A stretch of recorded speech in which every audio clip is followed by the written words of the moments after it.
What's going on, fam? Welcome back to my channel. My name is Stacey Johnson, and on today's video, I'm going to be showing you a property that I am buying to flip. I purchased this house for $277,300, and in this video, I'm going to show you exactly how we bought this property, what we're going to do to this house, and what we think we're going to profit. I'll share with you the numbers at the end of this video, so make sure you stay tuned to the end. And if you like this kind of content, make sure you hit that like button. I post content like this every time I buy a house, so make sure you hit that subscribe button if you want to see more content exactly like this. All right, let me tell you exactly how we bought this property.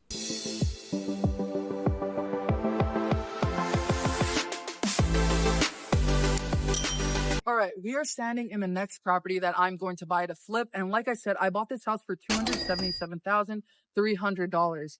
Now, to tell you a little bit about how we found this property, most of the deals that we're finding currently are just directly on the MLS, and it's kind of loud because this is a main street. Hopefully you can hear me. My husband is a realtor, so he essentially makes 3 to 5 offers for me every single weekday, and we're just putting out a ton of volume. Now, for this property specifically, it honestly went pretty easy. There was a little bit of negotiation. We made an offer on the market. They've been listed for not very long. I think they were literally just listed. But I remember it being a holiday, and that's why we were able to get into this property before everybody else. In Utah, a lot of people take off on holidays, and so we were making offers on that day. The owner got an offer that they were willing to accept, which was ours. We did a little bit of negotiation. I think I came in originally at $270. They had wanted me to come up to $290, but we ended up meeting in the middle at $280,000 and paying my realtor, which is my husband, a $2,700 realtor commission. Now, in the middle of due diligence, they ended up getting a backup offer for $330,000, which is honestly insane because this is a 1-bedroom, 1-bath house. It's extremely small, and as I walk around this, you can see that. Now, as far as the property, we ended up getting it under contract for $280,000, but as we went into due diligence, I wanted a little bit of breathing room. And the reason being is because we actually ended up getting a hard money lender to tell us that our ARV is about $350,000 to $370,000. Now, I estimated my ARV on this to be about $370,000 to $390,000. It's extremely difficult to tell exactly what this property will sell for because it's such a unique property. It's 522 square feet. It's a single family house. It's 1 bedroom. It's not going to be for a family. It's going to be for a single buyer or an older couple who wants their own space, doesn't want to live in a condo, single level. But with that said, this property specifically, we need to make sure we accounted for that. So in order to account for that, I just gave myself a little bit of breathing room. I took my husband's commission, put it into the purchase price, and that's how we ended up with that number, $277,300. Now that you know exactly how we bought this property, come on, come with me to come sign it. We're going to go sign for this property, and essentially what we're going to look at is settlement statement and closing docs. And as long as everything on the settlement statement looks good, I'm going to go ahead and go to the bank and wire my cash to close, which is the 15% that I'm going to cover plus closing costs. And then my hard money lender is going to cover 85% of the purchase price, and I have to pay them 1% of that loan amount. Now, let's go and check out the property. Since we're already at the exterior, I'll go ahead and walk you through here. Now, one thing I am noticing is this tree. I didn't notice this last time we came here. Okay, if you look here, one, I'm not sure if this is my fence, but it has a bunch of blueberries growing on it. First off, check out these berries. Anyway, it looks like there's also a pear.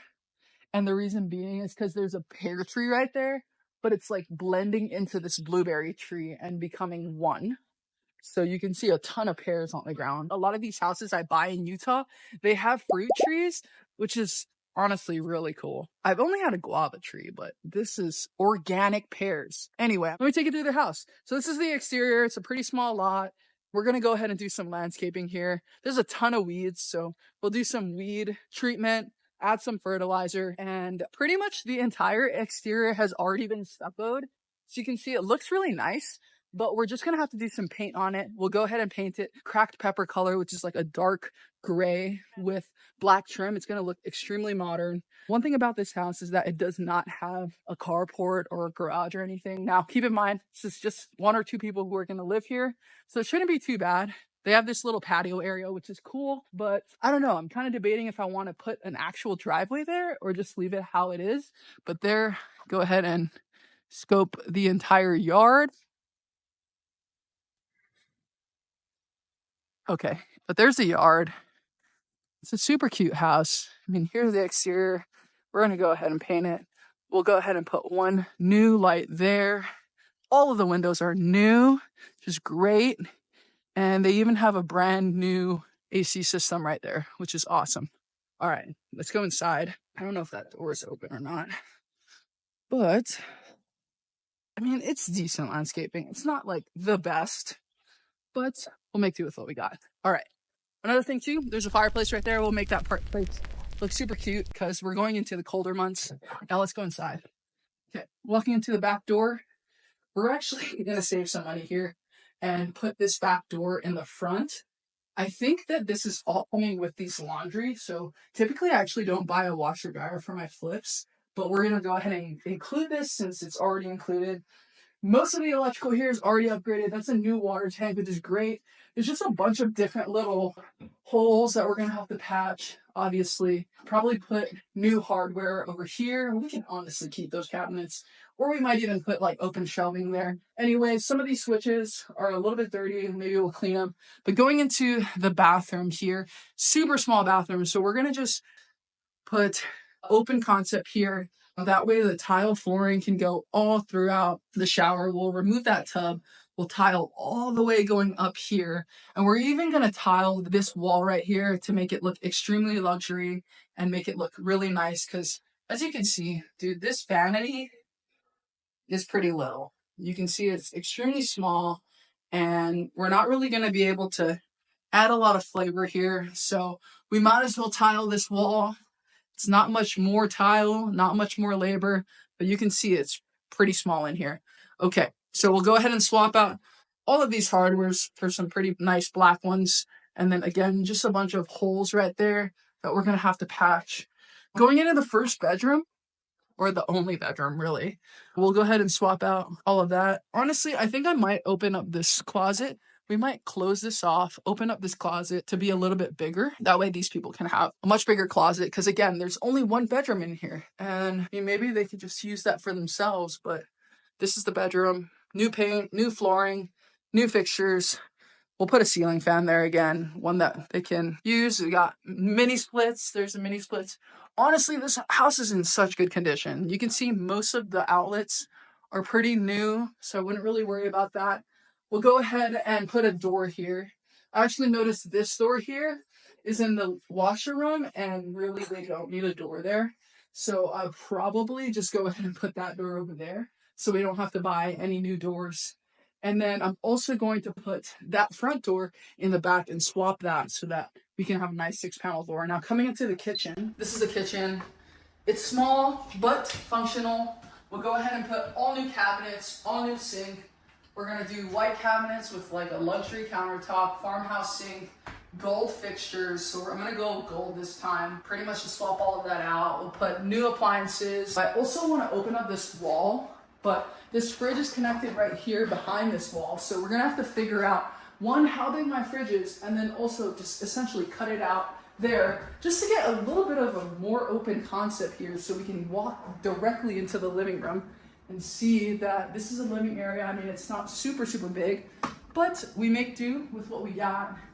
And yeah, we'll just put new flooring, new paint, new baseboards, new fixtures. There's really not much to do in this house. Again, it's extremely small.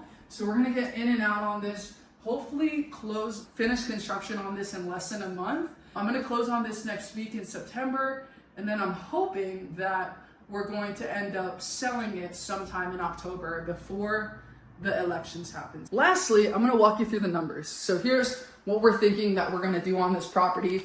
Again, I'm buying this house for $277,300. I'm probably gonna put anywhere between $25,000 and $30,000 worth of work into it. I don't really have a number for the landscaping and then any other miscellaneous items that we might need.